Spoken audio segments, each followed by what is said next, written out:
आज तो देवी बड़ी प्रसन्न होगी। ब्रह्मता ब्रह्मादिके सेना स्वसोच्चाट स्वभात भद्रकाली।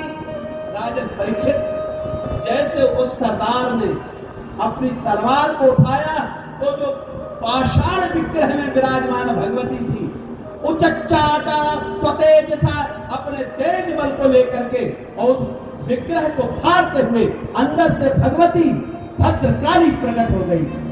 या देवी सर्वभूतेषु मातृरूपेण संस्थिता, नमस्तस्यै नमस्तस्यै नमस्तस्यै नमो नमः। अभी जड़ भरत को नारायण मिले थे, लक्ष्मी माँ का वात्सल्य नहीं मिला था, और उस भगवती ने, लक्ष्मी स्वरूपा देवी ने जाके जड़ भरत को अपने अंकों में ले लिया और नेत्रों से इतना अस्तु वात्सल्य का प्रक्षालन किया जितना जड़ भरत के जीवन का लौकिक मन और शेष था वो सब धो करके परमात्मा।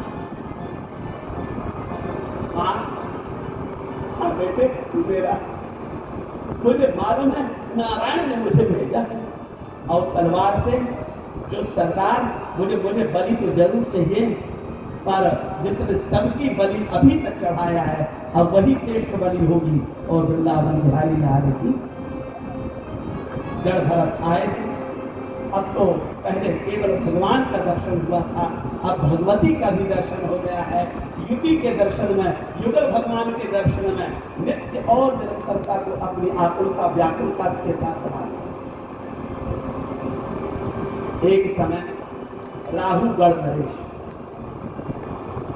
अपनी यात्रा को बनाए, और जैसे अपनी यात्रा को बना करके और ज्ञान प्राप्त करने के लिए गंगा सागर कपिल के आश्रम में जा रहे हैं। और जैसे जा रहे हैं उनका साधन है, जो जाने का साधन एक पालकी है। पालकी में 4 कहार लगे हुए ढोने वाले, 2 आगे हैं 2 पीछे हैं। चलते चलते यात्रा लंबी है। एक को थकान आई कहार को, और थकान आई मूर्छित हो गया, कहा जाए तो बीमार पड़ गया। राहु गणेश ने कहा, अरे भैया कुछ दूसरे कहार को ढूंढ दो। बोले हाँ महाराज।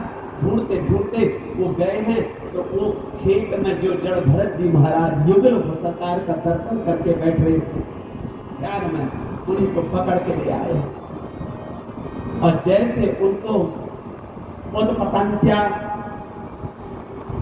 जैसे उनको कहार में लगाया और जिसमें बैठे हैं जड़ भरत जी जैसे चल रहे हैं, कहीं चींटी पड़ रही है, कोई गड्ढा पड़ रही है, उसमें कोई पैर न पड़ जाए।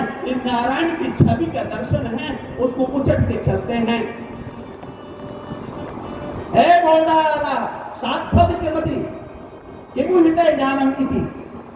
हे ढोने वाले कहार, तेरे को मालूम नहीं है कैसे ढोए? हाँ तुम बड़े दुबले पतले, व्यंग मारा, दुबले पतले हो ना, तुमसे वजन नहीं हो सकता। त्वयोदितम व्यक्तम व्यक्तलब्धम भरतो में स्यादते वीर भारा।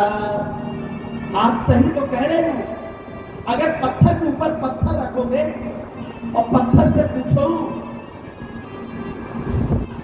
तुमको कितना वजन लग रहा है, वो पत्थर क्या बताएगा? अरे कैसी बात कर रहा हो, तुम कौन हो?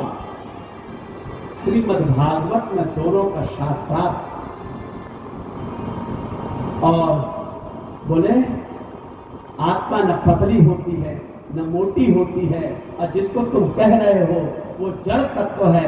जड़ तत्व को कोई भार का बोध होता है।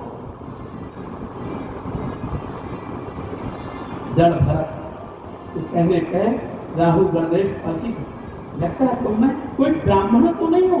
मैं ना हम विशंके सुरराज भद्रान न त्रक्षशूला न मस्तदंडा। मैं कभी भी इंद्र जाके शंकर के त्रिशूल से नहीं डरता, मैं इंद्र के वज्र से नहीं डरता। अगर डरता हूं तो केवल ब्राह्मण के तेज से डरता हूं। तुम कोई छुपे हुए कोई ब्राह्मण तो नहीं हो। ना हम विशंके सुरराज भद्रान नत्रक्ष सुमा नयमस्य दंडा नागित्य सोमा नीलपत्र शंके वृषभ ब्रह्म कुलावमान। मैं केवल ब्राह्मण के अपमान से जरूर डरता हूँ। अरे मूर्ख, चला है ज्ञान उपदेश लेने अहंकार की पालकी में चढ़ करके, अब तो नीचे कराया। नहीं नहीं नहीं, पर आपने जो ये बोला कि इस शरीर को कोई भाव नहीं लगता है, ये मेरे को समझ में नहीं आई। एक तर्क दिया, तर्क क्या उसने? राहुल कर गणेश पैसो पिताप तत्ताप तत्कंडल गर्भरंदे इंद्रिया श्वास सन्निकर्षा तत्संसु पुरुषत्व।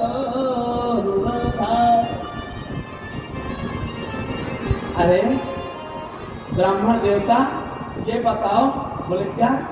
आपने कहा ये शरीर का जो वजन है वो अंदर जो आत्मा है उसको प्रभावित नहीं करता है। ये आपने दो भागों, एक जड़ तत्व बनाया, एक चैतन्य तत्व बनाया, और जड़ का चैतन्य में कोई प्रभाव नहीं होता। पर मुझे समझ में नहीं। बोले कैसे? थालग्नितापा पैसो भितापा, तो उसको कैसा करते हो? भैया चावल लिए धोए, एक बटलोई लेते हो, उसमें चावल डालते हो, पानी डालते हो और एक चूल्हे में रख देते हो, यही पता है। थालग्नितापा। अच्छा, वो जो चावल पकता कैसे है? सबसे पहले अग्नि का ताप किसमें आता है? थालग्नि, वो जो बटलोई है वो तपती है। थालग्नितापा पैसो पिताप तत्ताप तत्कंडल गर्भरंदे देहेन्द्रिया श्वास सन्निकर्षा तत्संसि। अरे राजन, जड़ भक्त ने कहा, तर्क किया, जैसे अग्नि से सबसे पहले बटलोई तपी, अब बटलोई के बाद पानी तपा, अब पानी के तप बाद वायु का संकल्प, वायु बना, भाप बनी, और उसको बनने के बाद चावल का जो कठोरपन था वो ढीला हो जाता है, वही भात बन जाता है। आप कैसे कह रहे हैं कि प्रभाव क्रम से सबको प्रभाव होता है? अरे राजन, जितने तूने परिगणना की वो कितने तत्वों की की?